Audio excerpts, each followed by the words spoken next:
Hello students, आज के video का हमारा टॉपिक है टाइप्स ऑफ वर्क। तो वर्क हम लोग देखेंगे कि तीन तरह के वर्क होंगे: पॉजिटिव वर्क, निगेटिव वर्क और जीरो वर्क। तो इसे समझने के लिए आपको समझना होगा, जो कि पिछले क्लास में हमने देखा है, वर्क हम लोग डिफाइन करते हैं एफ डॉट एस से। और एफ डॉट एस के जगह पे हम लोग लिख सकते हैं एफ एस कॉस थीटा। और जैसा कि सभी को पता है कि कॉस थीटा का जो वैल्यू होता है वो +1 से -1 इस तरह से वेरी करता है। तो ये जो कॉस थीटा है, अगर कॉस थीटा पॉजिटिव हो तो हमारा वर्क डन भी पॉजिटिव होगा। अगर कॉस थीटा निगेटिव है तो हमारा वर्क डन भी निगेटिव होगा। और अगर कॉस थीटा अगर जीरो है तो कब कब जीरो होता है, तो 90 डिग्री पर जीरो होता है। सिमिलरली हमारा ये जो 270 डिग्री का एंगल होगा, दैट इज 3π/2, वहां पर भी कॉस थीटा जीरो होता है। तो इन दोनों केस में जीरो वर्क आपको मिलेगा। और जीरो वर्क का हमें आइदर फोर्स और डिस्प्लेसमेंट या कॉस थीटा, तीनों में से कोई भी जीरो हो जाए तो हमें वर्क डन जीरो मिलेगा। तो यहाँ पर हम लोग देखेंगे कि वर्क को हम लोग तीन तरह से कैटेगराइज करेंगे: positive work, negative work and zero work. तो पॉजिटिव वर्क के लिए क्या कंडीशन होना चाहिए कि ये कॉस थीटा पॉजिटिव होना चाहिए। कॉस थीटा क्या है? थीटा क्या है? थीटा है डिस्प्लेसमेंट और फोर्स के बीच लगने वाला एंगल। मीन्स अगर फोर्स और डिस्प्लेसमेंट के बीच एंगल अगर 90 डिग्री से छोटा हो, क्योंकि 90 से छोटा होगा तो कॉस थीटा पॉजिटिव होगा।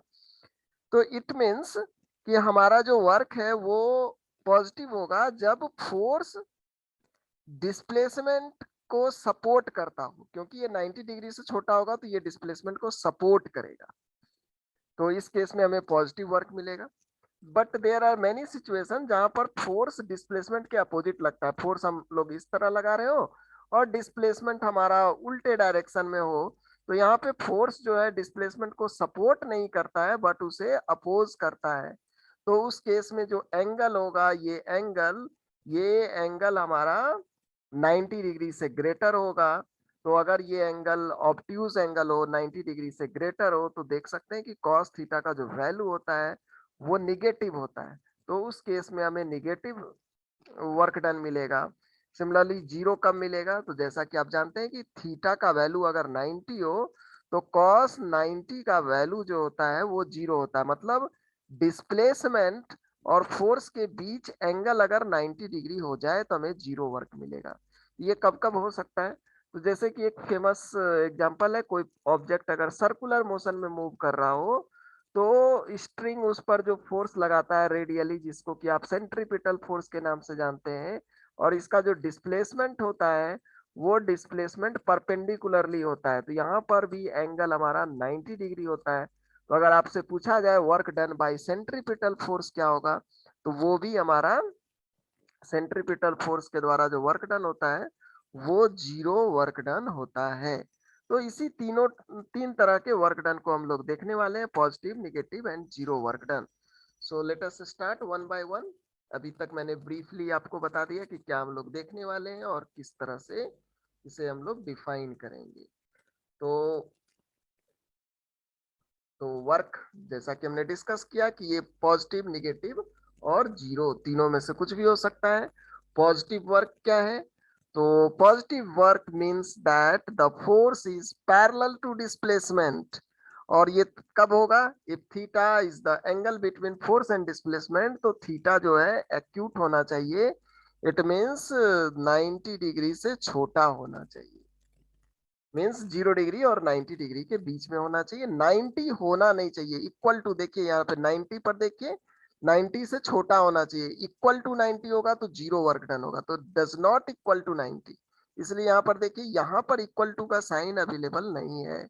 90 से छोटा होना चाहिए। जीरो होगा तो जीरो के इक्वल होगा तो क्या होगा? हमारा फोर्स और डिस्प्लेसमेंट सेम डायरेक्शन में होगा। तो उस केस में भी हमें पॉजिटिव वर्क ही मिलता है, क्योंकि कॉस जीरो 1 होता है।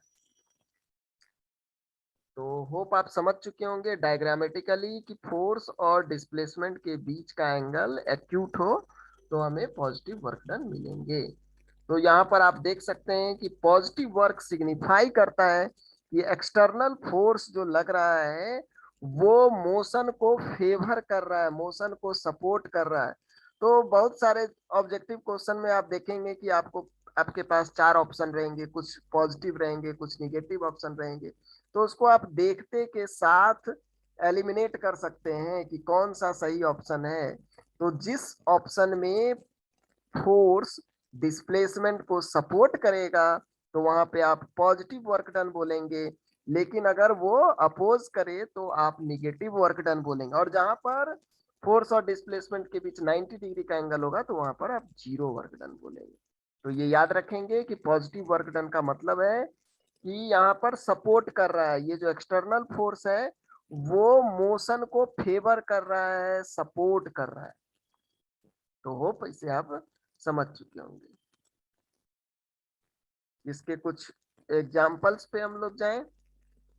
पहला एग्जाम्पल है when a person lifts a body from the ground the work done by the lifting force is positive. तो जिनका कुछ क्वेश्चंस है तो वो अनम्यूट करके पूछ सकते हैं।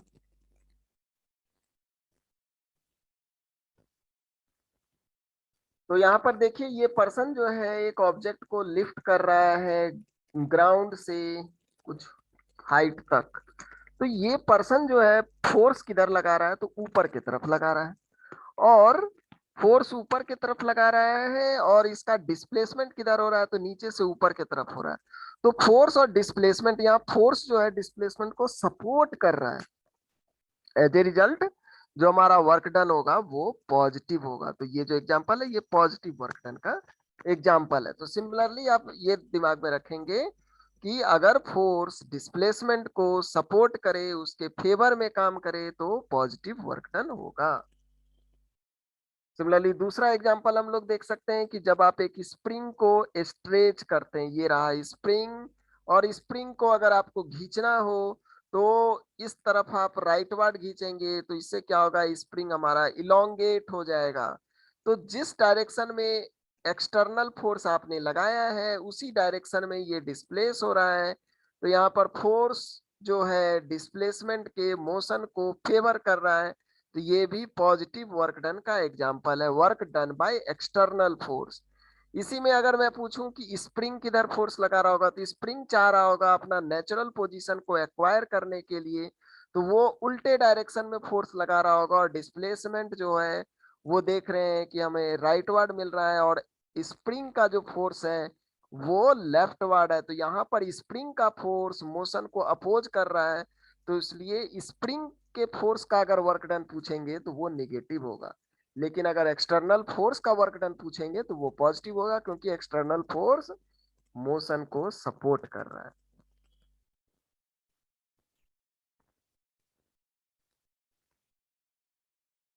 तो हमने देखा if the displacement is in the same direction of the force the work done is maximum. तो जिस डायरेक्शन में आप फोर्स लगाते हैं अगर उसी डायरेक्शन में डिस्प्लेसमेंट हो तो हमारा जो वर्क डन होगा मैक्सिमम होगा। ये कैसे, तो ये सिंपली आप फाइंड कर सकते हैं। Since work done is equal to F dot S, और ये होता क्या है, तो एफ एस कॉस थीटा होता है। तो इसका मैक्सिमम वैल्यू कब होगा, जब कॉस थीटा मैक्सिमम हो। और कॉस थीटा का सभी को पता है कि कॉस थीटा का मैक्सिमम वैल्यू होता है 1। और कब होता है, तो जब थीटा 0 डिग्री होता है। तो इसका मतलब फोर्स और डिस्प्लेसमेंट अगर सेम डायरेक्शन में हो तो हमें जो वर्क डन मिलेगा वो मैक्सिमम मिलेगा। तो ये पॉइंट भी आप दिमाग में रखेंगे।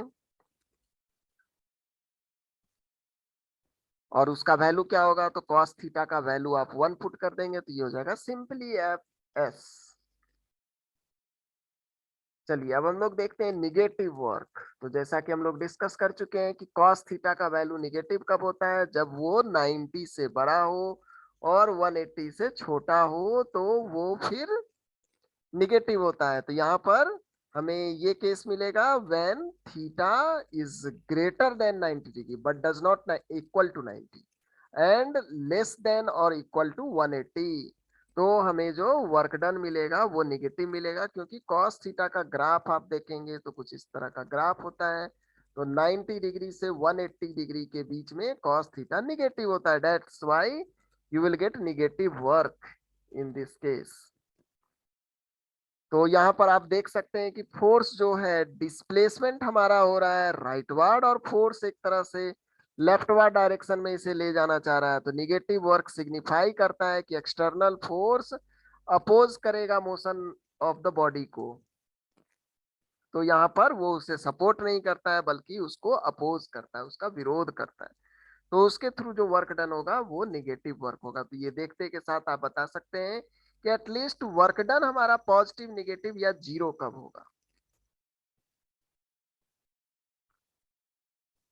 तो इसके भी कुछ एग्जांपल्स को हम लोग देखें। When a person lifts a body from the ground, the work done by the force of gravity is negative.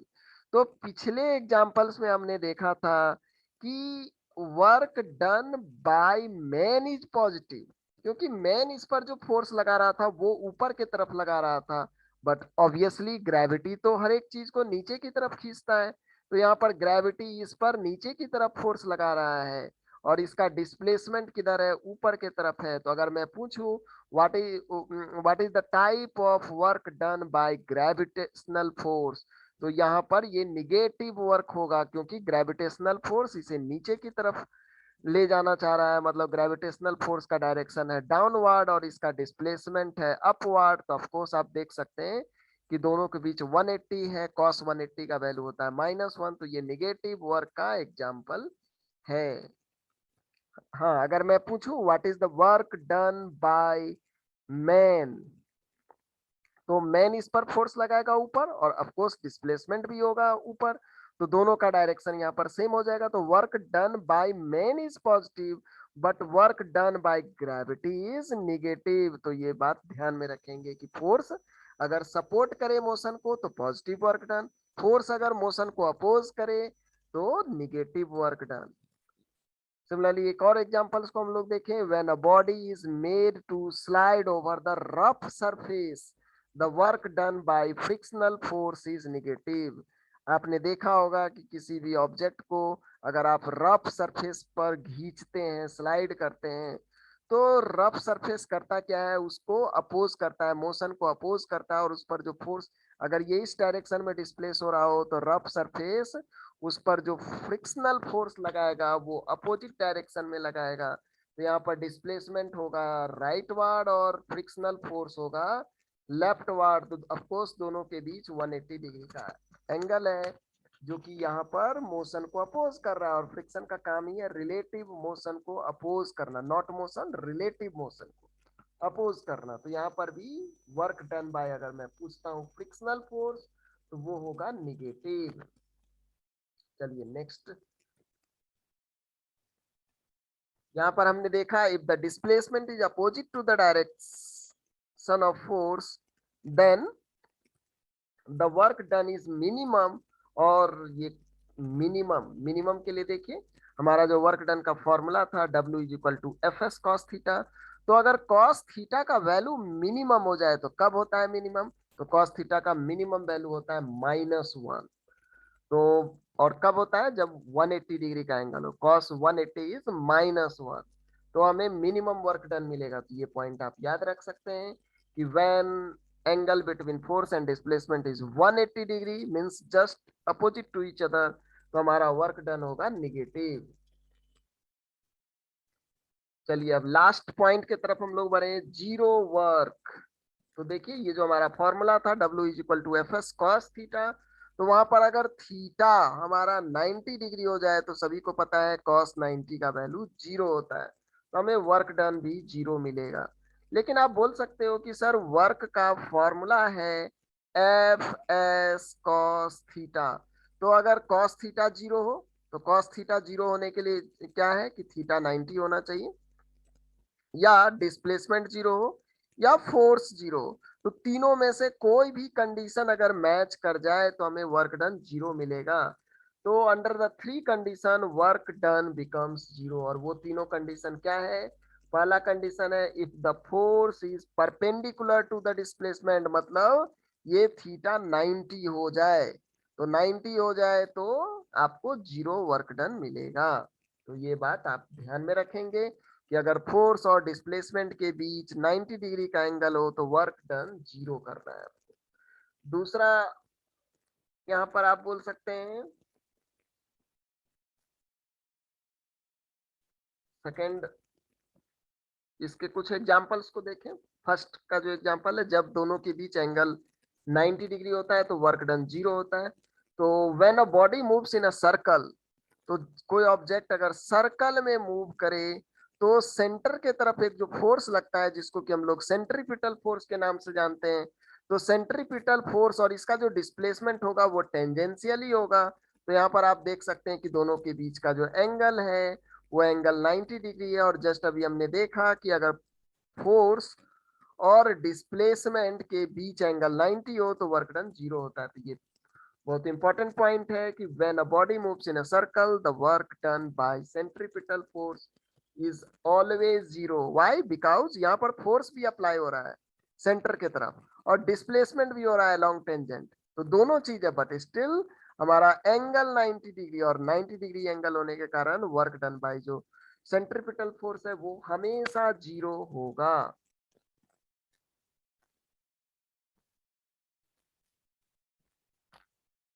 Second example, तो हमने देखा कि अगर डिस्प्लेसमेंट जीरो, हम लोग फोर्स तो अप्लाई करें बट डिस्प्लेसमेंट ही ना हो, जैसे कि किसी दीवार पर आप फोर्स अप्लाई कर रहे हैं लेकिन वो दीवार है सो टच से मस नहीं हो रहा है, उसमें कोई डिस्प्लेसमेंट नहीं हो रहा है, तो वर्क डन क्या होगा? जीरो होगा। If there is no displacement then work done is zero. तो जैसे कि फिगर्स में आप देख पा रहे हैं कि आप ही के जैसा कोई पर्सन है जो कि दीवार को धक्का दे रहा है लेकिन दीवार जो है वो टच से मस नहीं हो रहा है, इसका मतलब work done by this man when displacement is zero, तो वर्क डन जीरो होगा।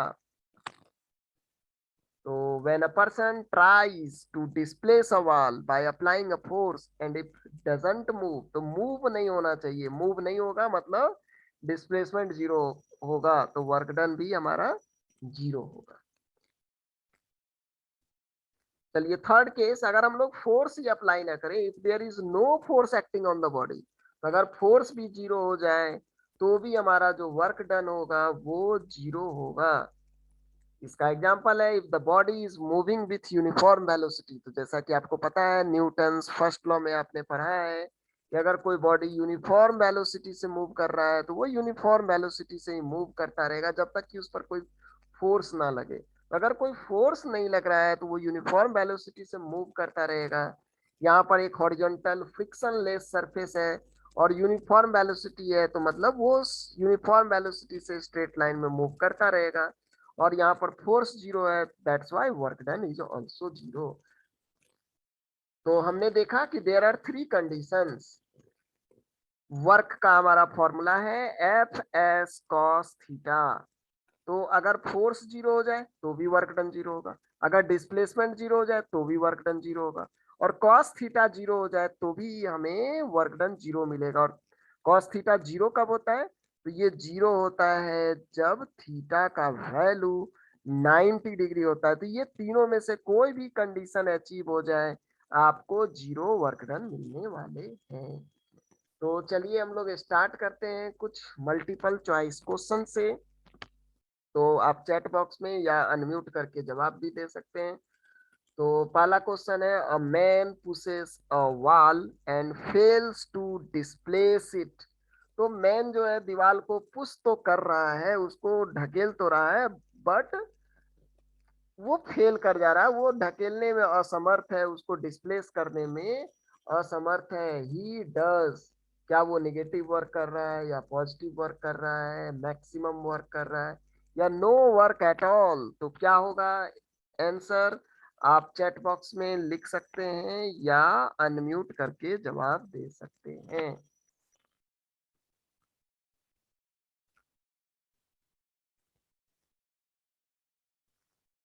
या तो अनम्यूट करके जवाब दे दीजिए।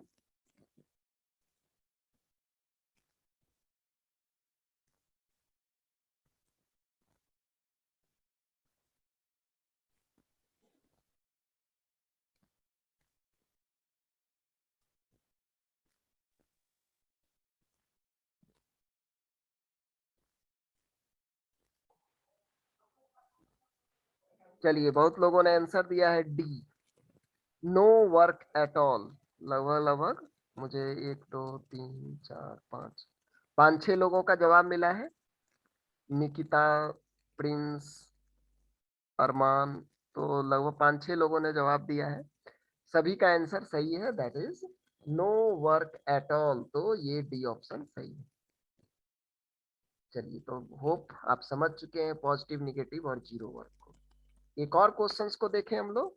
अ man is rowing a boat upstream and in spite of that the boat is found to be not moving with respect to the bank, the work done by the man is. तो इस question में क्या कह रहा है कि एक man जो है बोट, नाव को अप स्ट्रीम में, मतलब नदी जिस तरफ पे बह रहा है उसके उल्टे डायरेक्शन में वो उसे ले जाना चाह रहा है, और उसके लिए वो फोर्स भी अप्लाई कर रहा है। बट हमारा जो बोट है, boat is found to be not moving, वो मूव नहीं कर रहा है विथ रिस्पेक्ट टू बैंक। तो अगर वो मूव नहीं कर रहा है तो work done by the man, तो हमने देखा कि यहाँ पर डिस्प्लेसमेंट, हमारा जो बोट है वो मैन तो ट्राई कर रहा है, मतलब वो फोर्स अप्लाई कर रहा है, बट डिस्प्लेस नहीं हो रहा है, मतलब डिस्प्लेसमेंट इज जीरो। तो डिस्प्लेसमेंट जीरो हो है, तो वर्क डन निकालने का आपको फॉर्मूला भी पता है, एफ एस कॉस थीटा, और क्वेश्चन के लैंग्वेज के according it is not moving with respect to the bank. तो वो मूव नहीं कर रहा है, बैंक मतलब नदी का जो तट है उसके रिस्पेक्ट में ये मूव नहीं कर रहा है, तो work done by the man क्या होगा। तो ये भी आप जवाब देने की कोशिश करें। There are four option, zero, positive, negative, may be positive और निगेटिव, तो चार ऑप्शंस आपको दिख रहे हैं। तो या तो अनम्यूट करके या चैट बॉक्स में आप जवाब दे सकते हैं। चलिए, एक ने दो तीन बच्चों ने आंसर दिया है ए, दैट इज जीरो जीरो होगा। Zero zero. हाँ, राजा दुबे, अभी यस सर। आशीष कुमार महतो, कोमल, निकिता, प्रिंस, सब विका, सुमित गो, सृष्टि, इन सबका ऑप्शन है। तो मैक्सिमम लोगों ने सही आंसर दिया है, दैट इज जीरो। तो the work done by the man is, तो यहाँ पर पॉजिटिव, निगेटिव और जीरो, तो करेक्ट ऑप्शन है हमारा जीरो, क्योंकि वो मूव नहीं कर रहा, not moving with respect to the bank, not moving. अगर वो मूव करता तब हम लोग का ये गलत है, करेक्ट ऑप्शन इज जीरो। तो करेक्ट ऑप्शन है हमारा जीरो।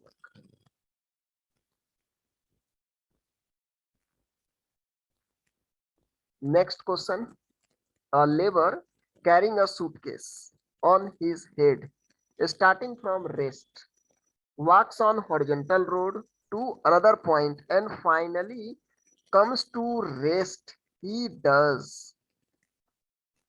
तो होप क्वेश्चन आप समझ चुके होंगे कि एक लेबर जो है वो अपने हेड पर एक हेवी लोड को, सामान को कैरी करके जा रहा, फ्रॉम रेस्ट,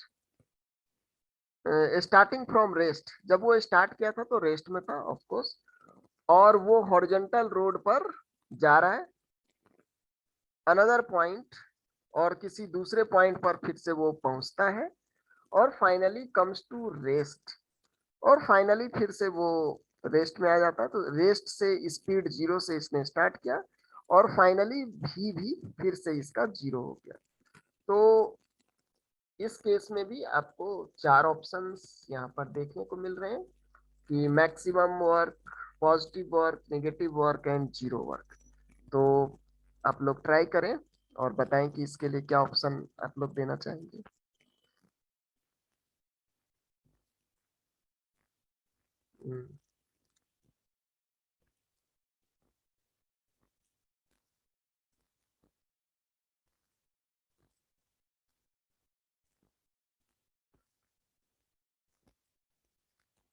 ट्राई करिए। तो यहाँ पर मेन इस पर जो फोर्स लगा रहा है, मेन इस पर ये डिस्प्लेसमेंट भी इस डायरेक्शन में है, और ये इस पर जो फोर्स लगा रहा है वो भी इस डायरेक्शन में लगा रहा है। तो ये पॉजिटिव वर्क डन है। तो बोलोगे सर ये इस पर इस डायरेक्शन में कैसे फोर्स लगा रहा है? तो एक फोर्स इस पर ग्राउंड लगा रहा है, दैट इज नॉर्मल। फिर एक वेट इसका लग रहा है mg, और ग्राउंड को ये इस पीछे ढकेल रहा है और ग्राउंड इसको इधर ढकेल रहा है। तो ये कंपोनेंट इधर लग रहा है, और फिर इसी के रिएक्शन में ये ऑब्जेक्ट अगर इस डायरेक्शन में जा रहा है तो इस पर दो कंपोनेंट लग रहे हैं, एक ऊपर की तरफ और एक एक कंपोनेंट रिजल्टेंट, ये इस पर फोर्स, कुछ रिजल्टेंट फोर्स इस पर ये इस डायरेक्शन में अप्लाई कर रहा है। तो नॉर्मल कंपोनेंट के कारण तो जीरो होगा, क्योंकि नॉर्मल जो है और डिस्प्लेसमेंट जो है, नॉर्मल और डिस्प्लेसमेंट ऑफ कोर्स 90 डिग्री पर है, लेकिन इसका जो रिजल्टेंट फोर्स का जो कंपोनेंट है जो कि हॉरिजॉन्टल डायरेक्शन में है, इस हॉरिजॉन्टल फोर्स के कारण ये हॉरिजॉन्टली डिस्प्लेस हो रहा है राइटवर्ड। तो हम देख पा रहे हैं कि दोनों सेम डायरेक्शन में है। ये हॉरिजॉन्टल कंपोनेंट जो कि इसको सपोर्ट कर रहा है, हॉरिजॉन्टल कंपोनेंट के सपोर्ट करने के कारण ही ये पॉइंट ए से पॉइंट बी तक पहुंचा है। तो जब मोशन को सपोर्ट करे तो हमारा आंसर होगा पॉजिटिव वर्क। चलिए, तो होप ये आप समझ चुके होंगे। अब हम लोग आपके डाउट्स को ले लें।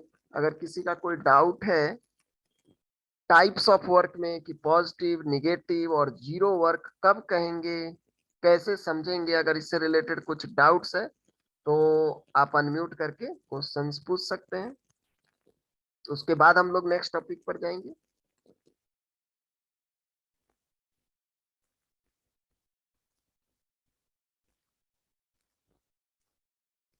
है किसी का कोई डाउट?